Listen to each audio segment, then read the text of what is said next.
Welcome to another episode of I Just Want This Done. I'm Raif Palmer. I'm Rahul Iyer. Hey, Raif, I'm good. How are you? Oh, I'm great. Thanks. Talking all things business, celeb divorce, divorce tips, dating, society, anything that interests us. We hope it interests you. And this is our fourth episode. Excited to keep recording. We're doing these every week. And we hope you like what you hear. Please, as always, give us feedback. We like to we'll check your feedback out and see what we can do in future shows.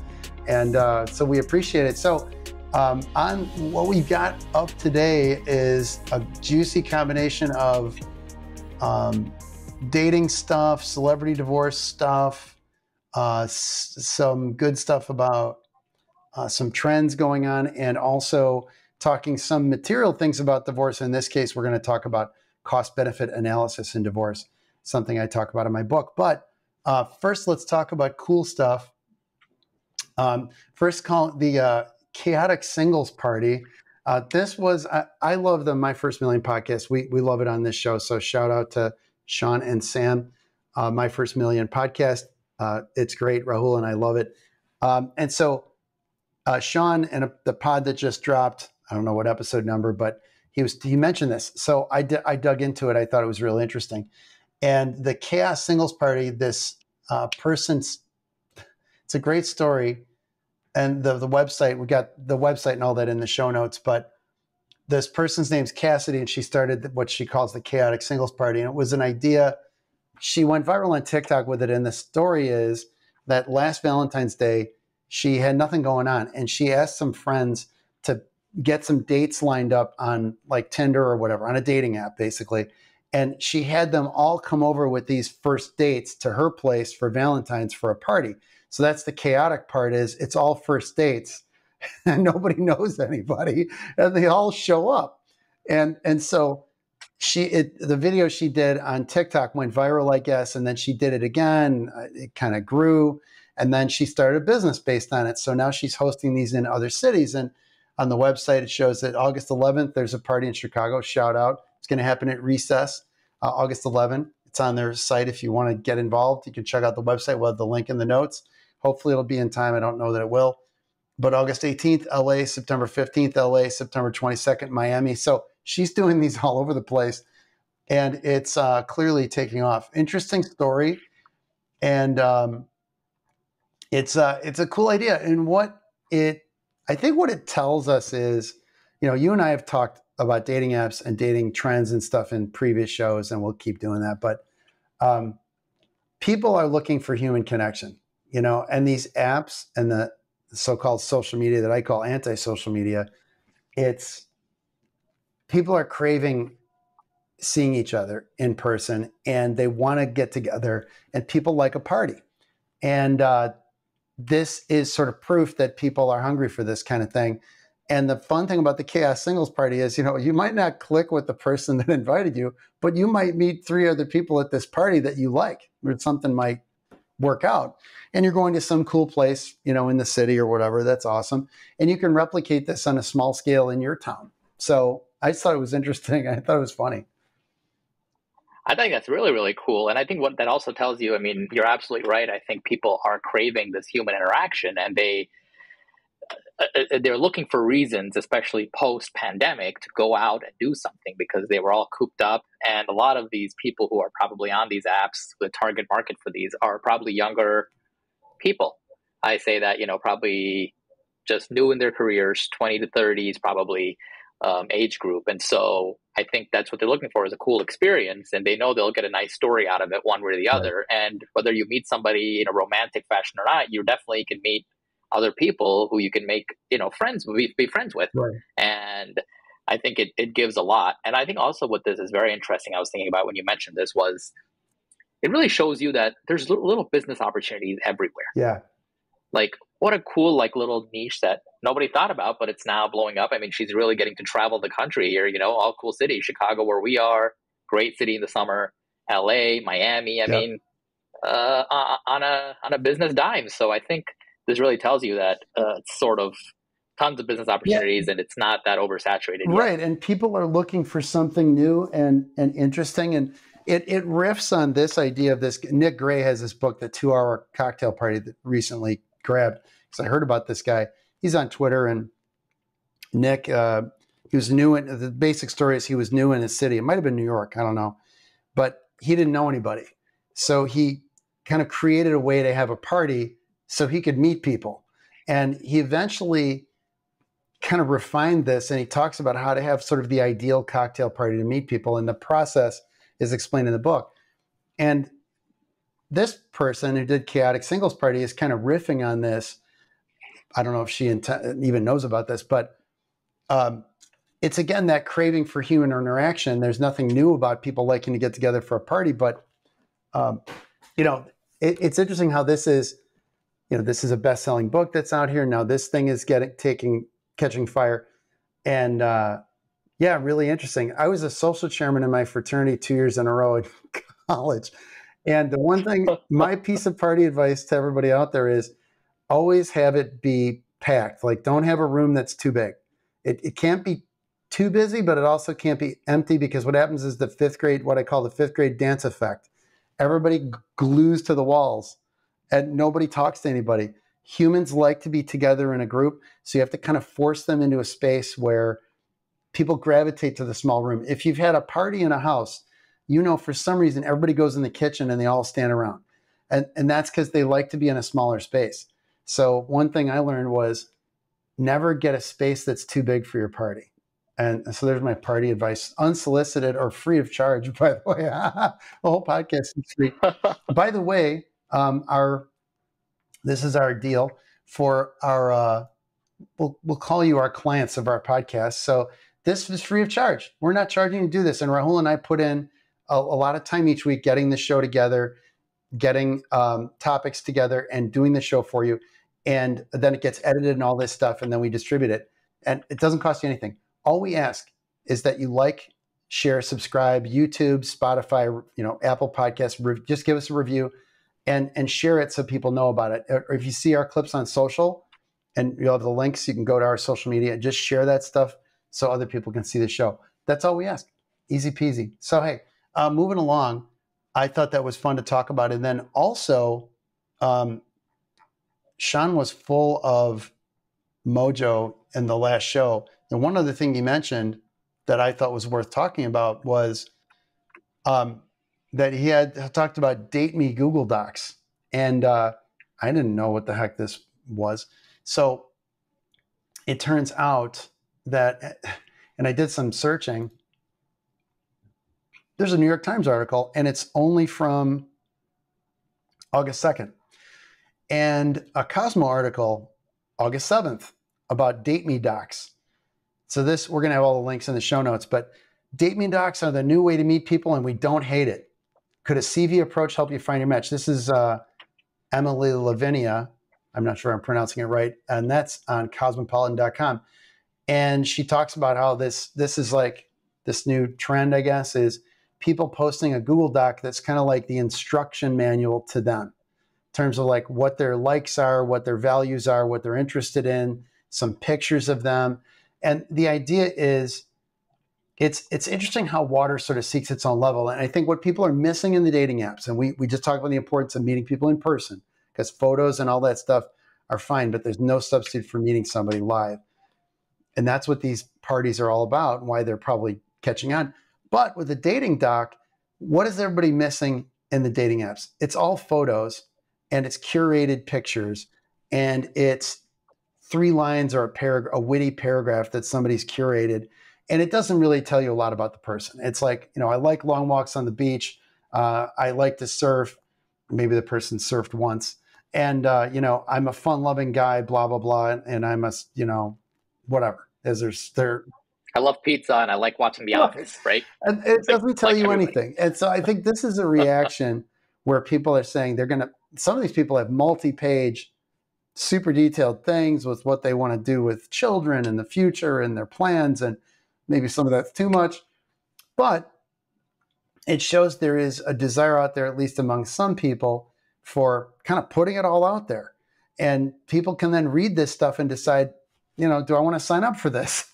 Knowing it's like genuine, authentic. Yeah, So there's a craving for authenticity, and this goes much deeper than a dating app. And there's probably, people were just putting these docs out there and then putting a link to them, like a public link, and you could go read it.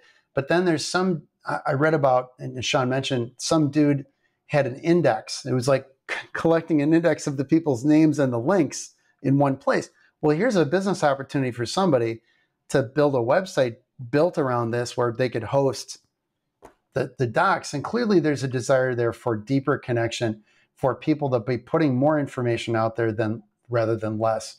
And kind of a dating resume sort of thing. And there's these articles, the article in the New York Times, they talk about, these seem like long form versions of the personal ads of the old days where, when I was a young man, people literally put personal ads in the back of the newspaper or later in Craigslist, and they would be a very short blurb talking about who the person was and they wanted to meet somebody. But now you can write long form, all you want. So they're like long resumes basically. So it's interesting because people have, photos, and some people have actual websites. They put their dating stuff out there. So it's pretty interesting. It's apparently a small niche right now, mostly people living in major cities, but since it's really distributed out there, they say in the article, there's no way to know how many are really out there. But pretty interesting that this is a thing. And right, I think that's fascinating, and I think, like you said, it tells people, or it makes people want to crave this authenticity and also sort of this genuineness that you don't have with these apps. I mean, this kind of reminds me when you were explaining it. It's sort of like in some of these cultures, for example, let's take, the Netflix sort of show that came out. What was it called? Indian Matchmaking, yeah. Right? On Netflix. And so what do? They have like a 1-page or 2-page resume, really, right, saying, this is the guy, this is the gal, this is what they are, these are the languages they speak, this is what they're interested in, this is what they're looking for, these are their likes, dislikes. And so they exchange these. So that's kind of what I thought of immediately is this a sort of like a hybrid, not a hybrid, but like a certain version of that, where you sort of, hey, this is my 1-page, elevator speech about me. Yeah. Let's meet. So I think that's very interesting. And I think it is a desire to cut through the noise and the BS, and internet dating, or whatever, app-based dating is super difficult. People will always complain about how it's too image-based. And we talked about the stats in a previous show about how, women are choosing a very small number of male profiles because they're just looking at some pictures. This whole idea is to expand and basically you're saying, hey, here's everything about me, take it or leave it, and then, right, if you're taking it from a marketing perspective, you're only going to get people who really want the product, that you're filtering out people that are going to waste your time. So, and people are dating older and older, or later in life, or they're on a second, they've been divorced and they're looking for somebody, and they don't want to waste a lot of time. They don't want to sit around swiping through an app all the time. So this has a lot of appeal for people, I think, where it's like, hey, this is who I am. I'm not going to be fake. I'm not going to change for you. This is my deal. Take it or leave it. Years ago, when I had my first law firm, I put an ad out for an associate position, and I put the salary, and I said it was non-negotiable. At the time, we didn't have any money. The law firm had just started, and we could only afford, I think it was $42,000 a year. And we literally said, this salary is non-negotiable. So the only people that contacted us were people that were willing to take that comp. Well, it answered a huge question for the candidate. Normally they're waiting till the end of this long interview process to find out what you're going to pay. And it cuts out all of the haggling and nonsense and tension. And we only got people that were interested in that comp. Now, at the time, that was fairly competitive compensation. So we got some great candidates. But it was really cool because it saved everybody time. And I think that's, and also we talked about what the job was really like. I made an effort to really describe what the job was like. This is the same thing. It's like, here's what I'm really like, warts and all. And if you don't like it, pass. You can go to somebody else. And I think there's some value in that. it saves the song and dance, right? You're not putting on a show here. You're not trying to woo someone that you've just met. You thought they were cool, and so you're trying to live up to this cool image that you portrayed, but you really might be kind of a dork, and you're sort of just trying to say whatever without being genuine. Yeah. So this basically, like you said, is take it or leave it. This is who I am. You don't have to peel through layers of skin to get to the core. And I think when you're younger, you're not sure how to play the game, so you're trying to peacock, as they say in game. They talk about like a lot of times people are trying on different hats in their lives and saying, am I this person? Am I that person? And I have this belief that people come back to center. I don't know if this is right or not. I haven't researched this, but I have a theory that everybody eventually comes back to who they were when they were 12. Now, I don't mean that you're not mature. Yes, you mature and your palate gets refined or whatever. And, you go to bed on time and take baths or showers every day. Okay. What I mean is, I think your personality is pretty formed by the time you're 12, 13 years old. And then your hormones take over and you lose your mind for a while. And then you settle down. And I think you come back to kind of your core personality. Maybe you try on some hats. Maybe I'm this party guy. Maybe I'm this surfer guy or whatever. You wear different clothes and you change your hair. And then eventually you get tired of all that, and you sort of, maybe hopefully you find somebody who kind of who likes you for who you are, or you sort of realize, I really am this person that I was. And I think most people end up being who they are. I don't think people fundamentally change. And so coupled with that, these are people generally a little older who are tired of the BS, and they're okay with not playing games, and they're okay with the fact that they're going to miss out on XYZ percentage of the population. They want the 5% that's interested in them. And thanks to the internet, you can find those people easier than ever. In the old days, if the girl you were interested in wasn't in your town, you weren't going to meet her. Right. If she didn't go to if you weren't in class with a girl or whatever, or at your church, you would never know she existed. If she was the next town over, good luck, and if you had to ride your horse over there.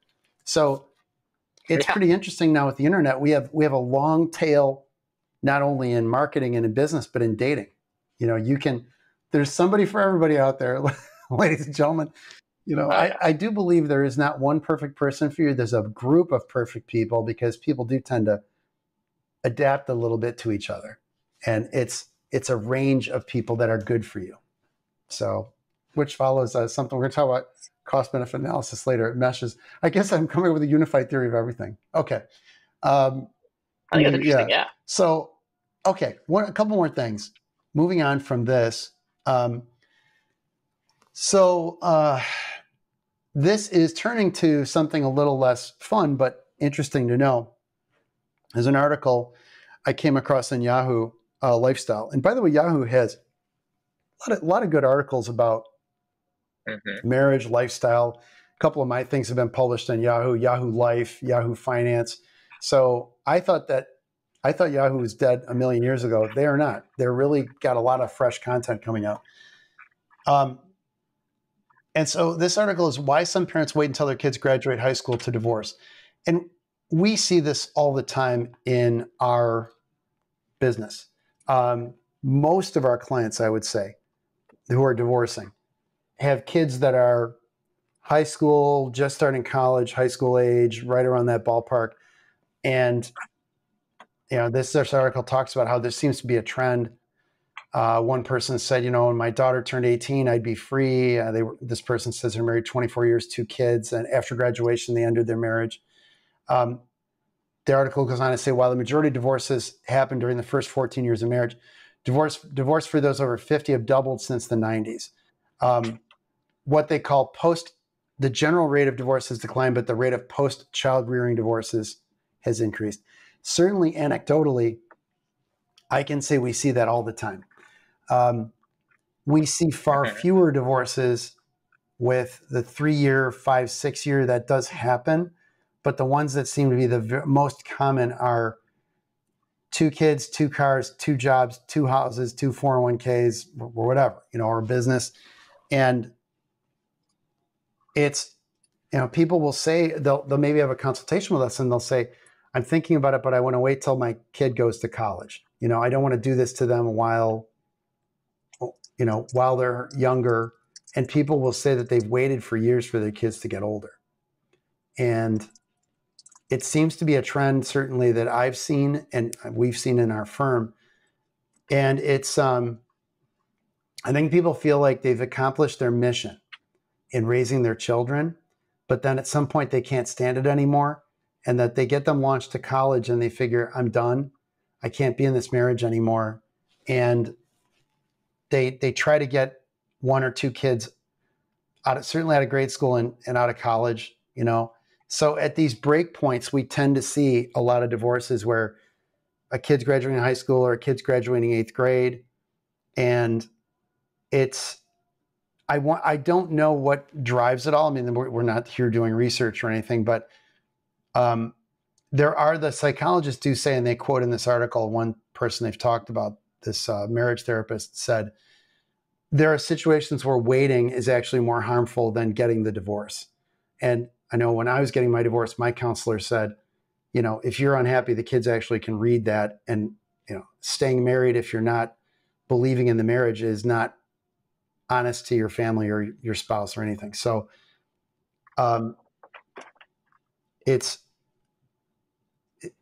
so people will say, well, I'm doing my kids a favor by staying married. And that's understandable. People will do that. They'll trade those things off to try to hang in there. But I think that's why we see that, where they feel mission accomplished, or at least partially accomplished. I've got one kid launched or both kids launched, and I got to get divorced now.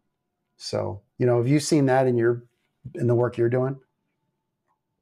Yeah, no, absolutely. And I think that's very, very, I think both psychologically motivated. And also, I think that's what people sort of say, okay, I have to go this much. Like when they work out, right? When you're first starting to work out, you're like, I have to work out for an hour every day doing X, Y, and Z. And so you sort of just wait that out. So in a similar fashion, I think they say, okay, I have to wait out this one next, whatever their logical fracture point is, where they feel like it might be not a good time, but probably the best time they can think of. Otherwise, there might have to be another logical fracture point for them in the future. It's, like you said, a child graduates, right, this, that, and the other. And so I definitely, see a lot of that as well. And I was reading, not just completely coincidentally, about the same thing. And I read an article which says that for adults over 65, the divorce rate is still rising. And so it's a very interesting phenomenon. Like you said, we don't know. We haven't done the research, and we don't know why this is happening, but it is happening. And the article I read had people interviewed, and they said they don't want to die next to somebody. They're getting older. They're like, I don't want to be dying with this person. Life, especially after the pandemic, they say we've got adult children. They're mature. They're sort of on their own now, and I don't need to deal with this anymore. Yeah, I think there's I want to comment on the gray divorce issue too, because you're right. There's a rise in that, and we see that in the firm too. But the graduate high school, college, whatever thing, I think that there's also potential that there's a driver where the event itself of the kid graduating is indicative of the passage of time to the parent. And it's significant. It's a big milestone. So you're like, geez, I'm getting older. My kids graduated high school, and here I am still in this marriage, and I'm not happy, and there's no fixing it. And it is triggering to people potentially that to make them think about the passage of time, and they're getting older, and why am I still doing this? And so I think there's two things. One, people waiting for the event to happen that they already wanted to get divorced maybe, or thought that's what they might do. Or two, it makes them think about their lives and it put a microscope on their lives now that the event has happened, or that it's impending, it's coming. And they're like, geez, I'm getting older. I don't enjoy this relationship. What am I going to spend another 20 years with this person? What am I doing? And that ties in, I think, to the gray divorce too, which is, like you said, these kids are fully launched. They're out on their own, whatever. And people are living longer than ever. And I've got a link to an article that I found on this same issue. Rising number of elderly people living alone worries experts. And understandable, because they're concerned that people are alone. That's bad for, psychologically, et cetera. But they say a third of people getting divorced are now over 50. Well, I think there's a number of factors contributing to that. One is we're living a lot longer. We're healthier for a lot longer. That's one thing. Two, people are having children later. So we're combining this graduation thing with the gray divorce. So if you're calling people over 50 gray, and I'm over 50, so salt and pepper going, but I had kids relatively young. I had kids when I was 28 with our first one and 32 with the second, which, my parents had kids when they were 21, 22 years old. But people are having kids when they're late 30s. They're having them in their early 40s. Well, when they're graduating high school, those parents are, if you've had your kid at 40, your kid's graduating high school at 58. Well, there's your gray divorce. Yeah. So you're like, I don't want to live like this anymore. And people used to drop dead when they were 62 years old. My dad always used to say, well, he's still alive. I don't want to sound like he's gone, but my dad would talk about like Social Security age. There was a reason why it was 62, because people would conveniently die and not need Social Security. It was set in the 1930s. Well, you weren't intended to take it for very long. So the thing would be you'd retire at 60, go to Florida, and die on the golf course a year or two later. Well, you didn't have this issue of retirement savings needing to last for decades, which people now have to face, or work in their retirement. Next, we've got people living healthy lives well into their 70s, maybe folks living well into now we know people who are living healthy as 80-plus-year-old people. Right. I was blessed to have several great grandparents live into their 90s, and my great grandfather was driving his car in his 90s. So it's not unusual anymore for people to know a lot of folks in that situation. Well, they're thinking that's like living a whole additional lifetime relative to when Americans used to die in their 40s and 50s in the early part of only the 20th century. And in the late 20th century, when I was a kid, people regularly died in their 60s. That was not unusual at all.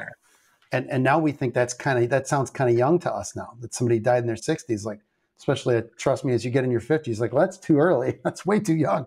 But I think there's a number of things contributing, I think, to gray divorce. One being this longevity issue, two being having kids later issue, where people are staying together to get the kids launched. And then guess what? They're 58 years old, 60 years old when the kids are launched. And they're not sticking it out for the rest of their lives with that person necessarily. So kind of interesting. I think that's really, really fascinating. And I think we'll see more and more of these as people age and have children younger and younger. So yeah, very fascinating topic. With the assisted reproductive technology stuff, ladies can have, we can have children much later in life than was possible only 15, 20 years ago. So that's also changing, I think, the way things are working as well. So, okay. I want to talk about this other thing, which is, where did my dot go? Here we go. Wanted to discuss cost-benefit analysis in divorce. And this is a topic that I talk about at length in my book, I Just Want This Done, also the same title. But the idea is that the core thing that a lot of divorce lawyers fail to talk to their clients about is a cost-benefit analysis, or they brush up against it only at the end of the case when it's almost somewhat too late to be helpful for the client. I think two things are critical. One is an early evaluation of the client's chances of success and their range of potential realistic outcomes, and the cost of getting from A to B. So how much does it cost to get to this range of realistic outcomes, and try to evaluate that early. And then each step along the way, continuing that evaluation or modifying it as you go to help the client be informed. And what we mean by that is very specific. And I came from a commercial litigation and business transactional background, and I did personal injury litigation before that. And clients in the commercial litigation space are business people, and in the transactional space, and they want to know how much is it going to cost, And what am I getting out of it? Which it makes sense. Now people understand, yeah, I'm getting divorced, no kidding. But what are they also getting? Well, there's a financial range of outcomes, and then there's a child-related range of outcomes. And by taking different actions in your divorce case, you are advancing the ball towards one or more of those outcomes. And by taking different actions and spending different amounts of money, you might benefit yourself and go towards a better outcome, but you might not. You might just be spinning your wheels. And so understanding that in concrete terms is so important for people to know. And obviously, you have to talk to a lawyer about your specific situation to be well informed on this. But and everybody out there who has an attorney now is going through a divorce, by all means, ask your lawyer about this. And they may have been talking to you about it, but not using these terms. So what we're getting at is at every point in time, once your attorney knows the facts of your case and you're not lying, you're lying to your lawyer about what's going on, they should be able to know if they're experienced based on the law and the facts and their experience at a given courthouse, what to expect in terms of how long the case will likely take, depending on the level of fighting and stuff like that and the issues involved, how much it will probably cost within a range, and also what the range of potential outcomes is. So if the alimony would be from X to Y, for example, and maybe it's a very narrow range of outcomes depending on the law in your state. Some states have a very formulaic approach. Like in Illinois, a lot of times we can tell people with a lot of certainty what the maintenance, what we call maintenance or alimony is. We can tell people with a lot of certainty it's probably going to be an equal division of marital assets, but maybe not. And then we know what the question marks are. So if there's a business that needs to be valued, we talked about business valuation in a previous episode, it could be a wide range of potential outcomes because those valuations could differ. So people might disagree about somebody's income if they're self-employed, or they control a business and they're in control of paying their own salary and they're taking draws out of the company, for example. So there's a number of things where there may be disputed issues, and understanding that range of outcomes and then what it takes to prove, let's say, the number that you want versus the number that the other side is arguing. Well, you want to know what the delta is. What's the difference between the best case and worst case? But being realistic about what the best and worst is, not pie in the sky, not my best day ever, because that never happens. It's imagine a Venn diagram, and it's the realistic range of outcomes is your case overlapping with their case. What's in that middle of the Venn diagram that is the realistic range of outcomes? Once you know that, then assign the cost to that range. Attorney's fees, and this is one other thing I want to talk about, is what the cost is. It's not just fees. But once you first figure out what the realistic range is and have your lawyer explain to you what those ranges are. Division of assets, X to Y, chance of getting that.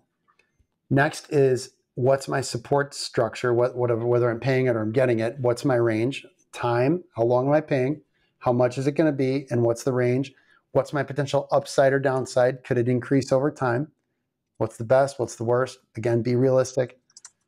And then children, and it's hard, you can't put a price on kids, but I want to be a 50-50 time parent. Okay, is that realistic? Depending on your jurisdiction, it may be, it might not be. Depending on your facts, it might be, it might not be. So, and your mileage may vary definitely across counties and across states, for sure. So get an explanation from an experienced divorce lawyer in your jurisdiction on what their opinions are on that. Then the next analysis is, how much does it cost to get there? Okay, attorney's fees is one. And one thing I talk about in the book, and I've talked about again and again, we've talked about with our clients, is there are many costs to divorce. And a lot of people don't add them all up. Gary Gulman is one of my favorite comedians. He tells a great bit where he says, he's talking about money. He talks about how he is spending money, and his brother, who's more financially savvy than him, he's like, Gary, you're spending too much money. He goes, it adds up. And then Gary's famous line he says is, it only adds up if you add it up, which I think is great. But in our case, you got to add it up. And adding it up is attorney's fees, the drag on your career because you're focusing on your divorce. So you're not performing as well on your job. So you're losing money or stature or something on the job. Nobody's going to be 100% focused at work. Your emotional damage to you and your kids and your greater family and friends. There's emotional impact that's huge. And there's increased spending, not just on lawyers, but people maybe move to an apartment, they're buying clothes or whatever. People are maybe being emotional, so they probably spend more than they normally would. They're not doing things together anymore, maybe while they're separated. So now you're doing something with the kids, they're going to Disneyland, and now you're going to this other thing with the kids. Well, guess what? Now you've just doubled your vacation spend, even though you're the same family. So I call it the cash burn. The cash burn rate is higher. You got an apartment, you got to furnish it. So you have these increased expenses and the emotional cost and all this stuff. Then the opportunity cost. What else could you be doing that's more fun than getting divorced or better? Career, another relationship, whatever. So add all that stuff in. Take that into consideration when you're weighing the costs, and that helps you determine. So you've got your range of outcomes, then add the cost to that Venn diagram, and that makes it bigger. That makes your range of acceptable outcomes in a settlement bigger. So that's the bullseye you want to hit. If you get somewhere in that range, you're doing well. And so that's how you know, is it a good deal or not when somebody's talking about settlement. If you can get inside those brackets plus costs and you're under that, you're in business. So I wanted to talk about cost benefit because I think it's useful to understand that concept. And lawyers do talk about it, but usually very late in the game, like you get up against a trial, or they talk about it piecemeal, like you're talking about a settlement and they talk about maintenance or alimony, and they say, well, you could get X or Y, but then they don't say, what are my trial chances? But then, people will rely too much on what would happen at trial, but then they don't add in the cost to go to trial. Yeah, here's your outcome at trial, but getting there is going to cost you another $40,000 or $50,000. Well, put that into your math. Then you're maybe willing to give 25 grand in the deal somewhere because you're saving 25 and all the time it's going to take to get to trial. So, what are your thoughts on that? I think I think that's absolutely true, because parties should not, because usually when people are going through this, and divorce, as everybody knows, is probably the worst time of somebody's life. So they're in this very unique situation where they're not probably used to being in that sort of mental space, and they're constantly being, attacked. Let's presume it's not an amicable divorce. So they're constantly being attacked or accused, and they have, like you said, a very high burn rate. And so they're trying to say, well, where's my win? So I want to win, is what they say. They don't really know what this winning is, but they want to win. And so how do I do that? I'm going to throw $20,000, $30,000 so I can get a $5,000 win. Is that ultimately you're still in the red by 15, 20 grand. Yep. So how did you win? Yeah. Right. So I think that's a key distinction that that's very, very important for people to understand is the numbers have to make sense, because ultimately, when it comes to at least the financial portion of things, if it doesn't make mathematical sense, any sort of win is just purely in your mind. Yeah. It's so you just have to adjust your thinking a little bit. Nobody wins. Certain people will disagree with me probably in the comments, but nobody wins in a divorce. It's not good all the way around. Everybody's losing something. Okay. The thing is controlling the landing, limiting the damage is the best anybody is going to do, and minimizing the expense and getting you out efficiently, and preserving as much of the family, because you're still family even after you get divorced, especially if you have kids. You're going to see each other, need to deal with each other. So minimizing the acrimony to try to preserve the family and the greater family unit, because you're going to be at the football game with these people later, going to have a graduation, maybe whatever, weddings for your kids. And so that's part of it. And then financially preserving as much of your marital assets as possible, because you're going to split those at the end, and nobody likes giving it to the lawyer. And it's about as much fun as paying a plumber. No knock on the plumbers, guys. So we need them out there, but nobody likes paying for that stuff. I always say to people, it's like buying deodorant. Nobody loves it. You go buy it. It's not fun. Well, neither is paying for divorce lawyers no fun. And you're exactly right. You're not winning. You're just can you control the landing? and manage it better and get on with your life and do something better than be mired in the middle of the divorce. And it's so that cost benefit tied with that concept is really important to keep in mind. And yeah, you're right, exactly right. We always talk about like, you don't want to spend $5,000 to save 2,500 or 20,000 to save 10,000, whatever. And when people start talking like that, it's just out of spite. And they think in the moment, the bad actor lawyers out there, even if maybe they don't consciously take advantage of people, but they don't pull them back from that ledge. They don't rein in their clients and they let their clients run wild. And the better lawyer tells the client no. And the thing I've always said when I'm training young attorneys, and I tell clients this too, I'm going to tell you no, and you're not going to like it. But my job is to not tell you stuff you want to hear, is to tell you stuff you need to hear. And people appreciate that. And if they're the kind of person that's just vindictive, right, and then I've said before, then you want to hire a hitman, jokingly, you want somebody to punish your spouse, and I'm not down for that. That's not what our firm is into. That's not what I'm about. Find somebody else. But there are attorneys, unfortunately, who won't rein the client in. And yes, we're supposed to do what the client says, but we don't have to do things that are unethical. Obviously, unethical, illegal, but even stuff that's just sketchy or what they used to call in law school sharp practice.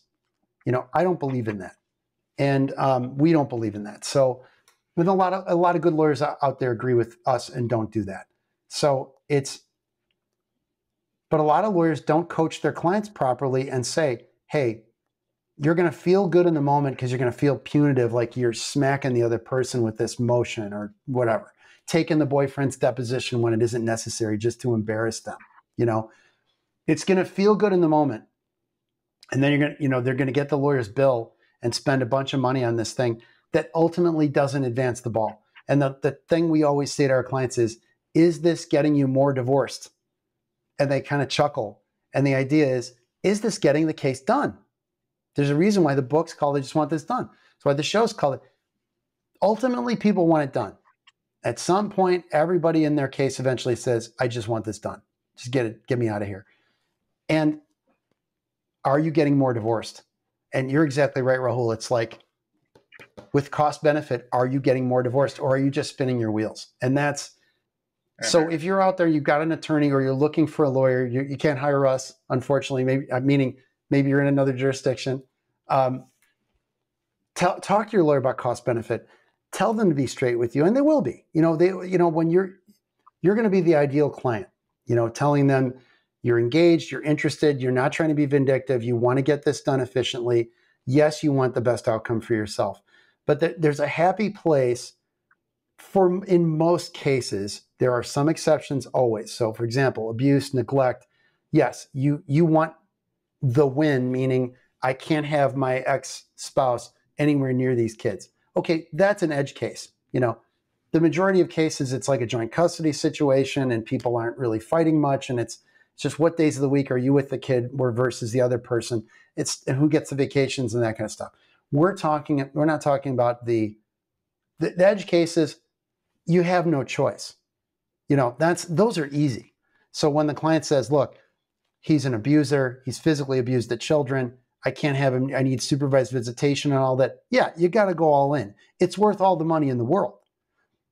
That's not what we're talking about here. We're not talking about people to suck it up and like deal with giving them joint custody if they're an evil person and a criminal. That's not what we're getting at. So, but talk to your lawyers and say, hey, can you give me the cost benefit on assets, income side, the support, and my parenting issues, and give me a back of the envelope sketch. So at least you know where you're headed and what to expect. And lawyers will give you a range. They may be reluctant to give you, they can't nail down definite fees because there's a lot of variables involved. A lot of things the other lawyer will do, they don't know will happen, for example. And that's hard to price, but they can give you ranges. So yeah, thanks. I think that's good stuff to talk about. And I thought the listeners would be interested in hearing that stuff. So I think it's very important to understand that, because it's not technical from like a technical sense, but it's one of these things that's extremely important. Yeah. And so it's definitely good to know. And it applies across the board. It doesn't matter what state you're in, doesn't matter. We don't want to talk about Googleable divorce advice here on the show. That doesn't help you guys. We want to tell you things that kind of apply across all 50 states and maybe across international borders too, and talk about things that interest a wider group of people that will be valuable to you and how you're dealing with your divorce situation or prenups or whatever. If we get super Illinois specific, and you can go to our firm's YouTube channel, STG Divorce Law. That's where all the Illinois specific stuff is, where we talk about nuts and bolts. And that's great for those folks, but we want to talk about things that are interesting to people and valuable to a large group. So, okay, moving on. And let us know if you have questions in the comments. We can dive deeper on some of this stuff and maybe answer some comments. Also, we might drop answers on social in short form content, on specific questions. Okay, you've got some interesting things here. We always love celeb divorces because, and not just because we like the tea, we like spilling the tea, but we find interesting learning points in these celeb divorces, and that's kind of what we try to underline when we talk about these in our show. So, yeah, can you talk about what's in your doc here? Natalie Portman's getting divorced. Did not know. Well, she's not actually getting divorced. I think they just separated. They're heading towards divorce. So the summer of divorce continues in Hollywood. So a lot more couples are separating. I don't know what it is. It's a lot more activity this year than you typically see. So I think that's very interesting. Now, Sophia Bush, it is announced, is getting divorced, famous from One Tree Hill and then Chicago PD, where she did it many, many years and seasons. So don't know too much about that yet as far as details, specifics, whether there are prenuptial agreements involved or what the basis for it is. I think the Natalie Portman separation is due to some infidelity from the husband's side, but, still TBD. Alleged. And so we're not alleged. Yeah, we don't want to get sued exactly. Here. So Natalie, and we're just do we know? So no case filed with Portman. Sophia Bush, how long was anything about how long these folks were married? I think Sophia Bush got married in 2020 to somebody she was friends with for many, many years. I think it was one of those COVID marriages, and things seemed very nice until all of a sudden, abruptly, this kind of comes out. So still looking for some details, but short-term marriage. Anecdotally, by the way, want to mention, for what it's worth, I have seen a lot of divorces over time with the people that dated forever. Then they finally get married. And I don't know what it is, but they don't tend to hold up. Now, I don't know that there's any stats behind this. Now, I should probably do some searching online, but I can tell you anecdotally, there's been a notable amount of divorces where people live together for 10 years, 10 years. I've done a few. Yeah, I've done a few of those. Had children. It's crazy. And then got married eventually. And then like 2 years later after the marriage, or a short time later, they break up. And I don't know what it is. There must be, I don't know. Assuming that is a thing, there might be some psychological thing about how they weren't together. And I don't know what is up with the marriage, not jinxing it, but something like we were dating so long and marriage doesn't change anything materially for the couple. I don't know. I'm not really sure what it is. It's like that phenomenon where not even a phenomenon, I think it just happens a lot, is, again, no statistics, just something we see. Two buddies from high school, best friends, go to college together, become roommates, and a year later hate each other. Right.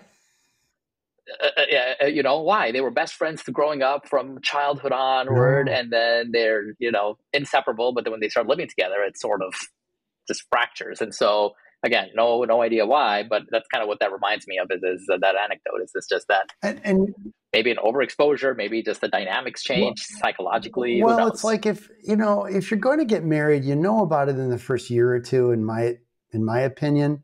You kind of know it when you're dating somebody. You should have a pretty good idea after a year where you're headed. And if you're dating forever, there's this kind of thing like, and there's nothing wrong with it. It's just, there's this thing like, well, you kind of know you can leave at any time. And I'm not sure what that does to people. I don't know. I've not experienced that myself. I got married very young. I was married at 21. And I got married again a few years after I got divorced. 3 years after I was divorced, I was remarried. So I'm not a good example or a sample size to check. And you've been married for quite a while. So I don't know personally. And obviously we're going to get people in the comments saying, well, we're awesome. We've been together for 25 years. Yeah, of course. And I love it. Wish That's everybody great. the best. Yeah. Yeah, right. By the way, get a cohabitation agreement if you're going to, some of that stuff's not legal, by the way, word to the wise, and we'll talk about it in another show. But cohab agreements, good point to talk about. You can't do like maintenance and alimony. They're like cohabitation agreements aren't really good. Or they're hard to enforce, folks. So beware. I had a client come to me with a really, really sad story, and we'll talk about it in another show, a little teaser here, because people think these cohab agreements work and they really don't. But there are parts that do, like if you own real estate together, you basically are in a joint venture, and you need to document that ownership as if you were partners in a business. Imagine you're a company owning the real estate and you'll be on the safe side. Okay, sorry about that distraction, but this stuff's all interesting. It's a little teaser for the next. Yeah, we'll do that in the next episode. I'm interested, you got some other interesting things here you talk about, and we always like dating stuff. So what's this dating apps thing you talked about from Rolling Stone? Before we I read this really cool article. Before we get to that, let's stick to the celebrity side for a second. I know you had a Kelly Clarkson thing, didn't you? Something about her lyrics? Oh, yeah, sorry, I missed that. Yeah, and celebs. This was just a funny thing I came across. And Clarkson has a song, which I'm not hip to Kelly Clarkson, so I mean, I know a couple of her songs, but she has a song called Piece by Piece, I guess is one of her hits. And she split from Brandon Blackstock. We talked about Kelly, I think, last show. But she's in a Las Vegas residency right now. You know, all these stars, the new way they make some bucks is they park at a hotel in Vegas. At the casino. And they roll show after show and they make bank. So good on them. But she's now in Vegas, and she's married for 7 years to Blackstock. And her song was about him. It was like a positive thing. And it was a sequel to, I guess, to her hit song Because of You from 2004. So the song, and original version was, and I'm not singing this because I can't sing. He never walks away. He never asks for money. He takes care of me. He loves me. I guess those are lyrics from Piece by Piece. That's the original. Now in the Vegas one, she said, I just walk away when they ask for money. I take care of me because I love me. Ouch. I love it. That's so that doesn't tell you something. She said Kelly had revealed, I guess, publicly that her kids continue to dream that she'll reunite with her ex. That is sad to hear, but very true. All kids wish that their parents would get back together, no matter how acrimonious the marriage was or how much fighting there was. Kids just want their parents to be together, and it's so hard on kids. So I obviously feel for the children, the most. But the kids are 7 and 8, But she mentioned to her audience, I guess, I think there's a note here. She said, she explained the meaning to the audience. She said, the song I initially wrote was super hopeful. Sometimes it turns into hopeless. So here we go, piece by piece. So she redid it for the divorce. So anyway, hang in there, Kelly. It'll get better. Hopefully it gets done and the kids are not, are minimally impacted to the best they can. So you were going to talk about this interesting thing. You had a couple interesting tips here, or point you had this Rolling Stone article. I was just curious about it because I saw the title. Yeah, no, absolutely. So I came across this Rolling Stone article that said, because we talked about dating apps a little bit last week or in the previous episode, the article is titled How Cringe Screenshots Killed Dating Apps. So I guess recently it's come up, and it's a great coincidence again. In this episode, we talked about how dating apps were sort of maybe on their way down trajectory wise because people are craving this in-person sort of attention. Right. So this article really kind of hones in on that. And it says that a lot of people are now essentially data mining these dating apps for like cool conversations or hilarious or embarrassing things people say, or cool pickup lines at work, or just a way to sort of harvest and mine some of these conversations so they can get these screenshots that they then post on their social saying, look what I said to this guy, or look what I said to this girl, or look at this cool pickup line, or can you believe this is so embarrassing that they would actually say this? So they're really on this more for that. And now it's become more of like like an entertainment sort Yeah. of activity, as opposed to actually looking for maybe what it was truly intended for, someone, some companionship, etc. So So people, it's kind of like a catfishing thing where potentially somebody's much messing with you to get like content for their social and make fun of you. yeah, it's sort of like that. I think catfishing may be more of pretending somebody they're not, but this, they might already be previously, you know, in a relationship, or they have no intent of going on a relationship with you, but they're sort of just trying to see, you know, let me use the wackiest line and see what happens. Right. Or here's this person I want to really, there might be bad actors out there, right? So they'll say, let me see what's the worst thing I can say to this person and see if I can still have them engage in a conversation. Just, everyone wants views, Yeah. right? Nowadays, it's just how many views can you get? So I want to go viral. So that's what everyone's trying to do now. And so it's unfortunate because I think a while ago this was really very promising, and now I think it's on its way down as far as, like you said, the Google Docs.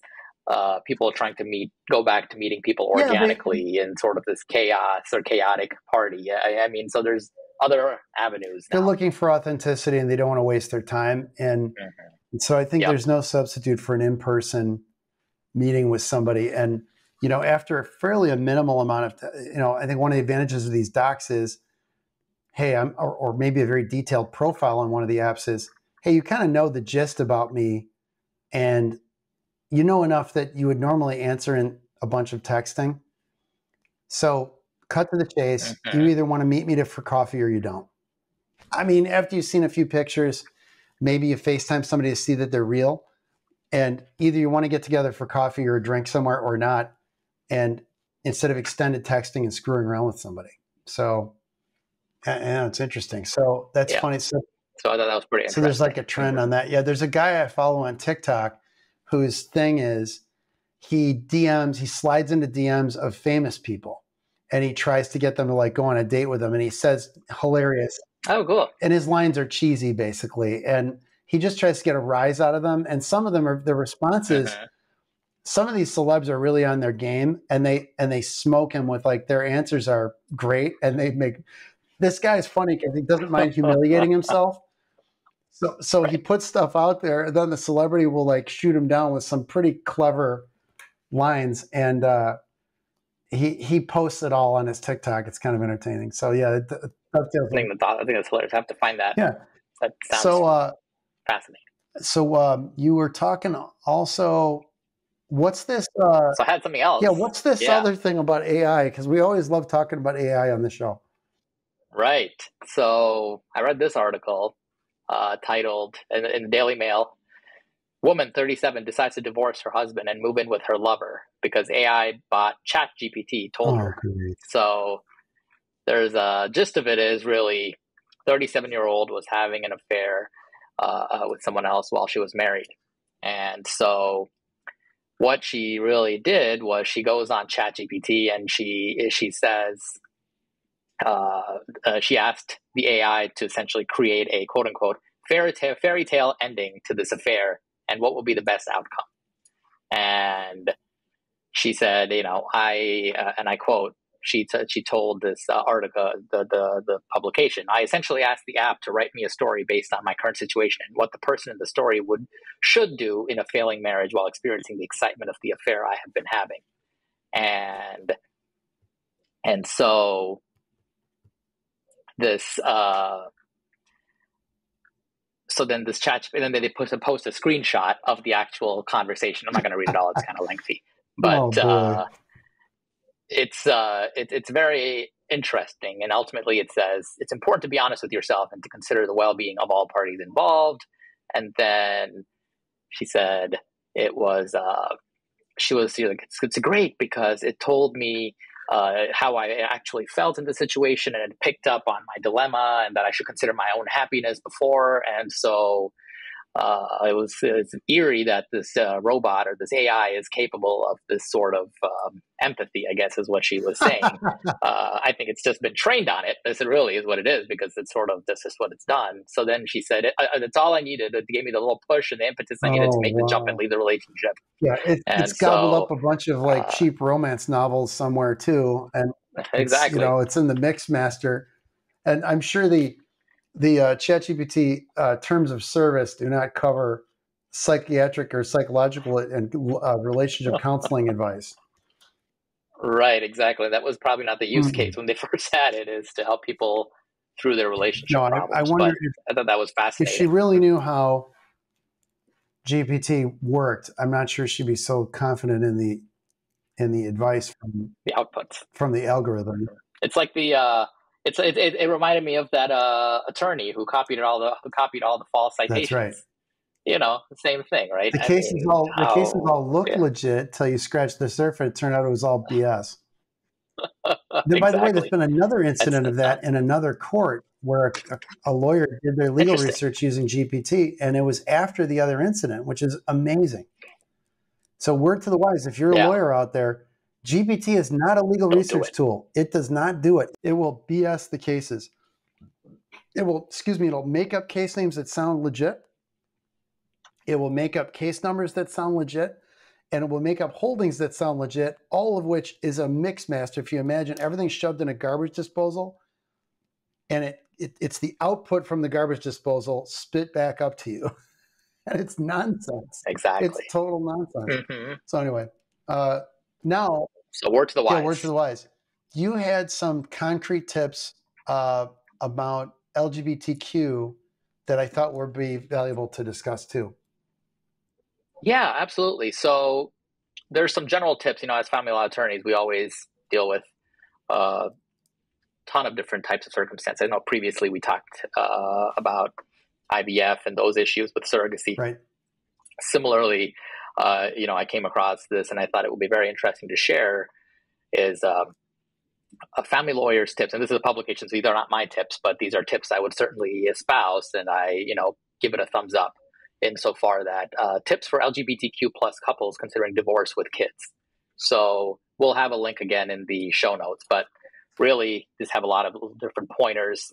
You know, one, don't assume both parents have legal parental rights. I've dealt with cases like this where you have this sort of relationship, but one person doesn't do all the paperwork. And then the ways certain laws are written, especially very state specific, so we're not giving any legal advice, but it's very important to see what qualifies for parentage. So if you're going through a divorce without going through the necessary steps prior to having that child be legally your child, then you might end up being, you could risk being somebody who has no relationship with the child. So it's very important to make sure that both parents have legal parental rights and just don't assume that's the case.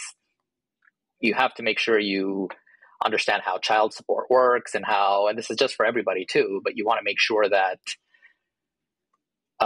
you understand how child support works from a biological and non-biological perspective. You want to make sure that you dissolve all layers of your partnership. So like you said earlier, cohabitation agreements, not really enforceable. It's not a great idea, but at the same time, some of it works, like you said, regarding real estate. And you know, it's nuanced and state specific. But again, you want to make sure that you dissolve all layers of your partnership. Especially because a lot of couples who entered a civil union or a domestic partnership before it became legal federally, right? You want to make sure, you know, the length of that relationship is covered, how that looks for certain obligations. You might have entered certain obligations prior to that. Is that marital? Is that not? So it's really important to get all those issues resolved. You want to know how spousal maintenance looks. Again, you might have been quote unquote married for a lot longer than you were legally quote unquote married. So again, how does that affect and play into spousal maintenance and support? And then just a lot of other such issues, privacy protection, streamlined custodial process. You know, it's important to consider mediation. May I interrupt? Yes, because please. You reminded me of something that ties in with what you just talked about. And that is related to what I talked about a little earlier about cohab agreements. So in this one case, the person contacted me and they had a cohab agreement that even had maintenance in it and all that.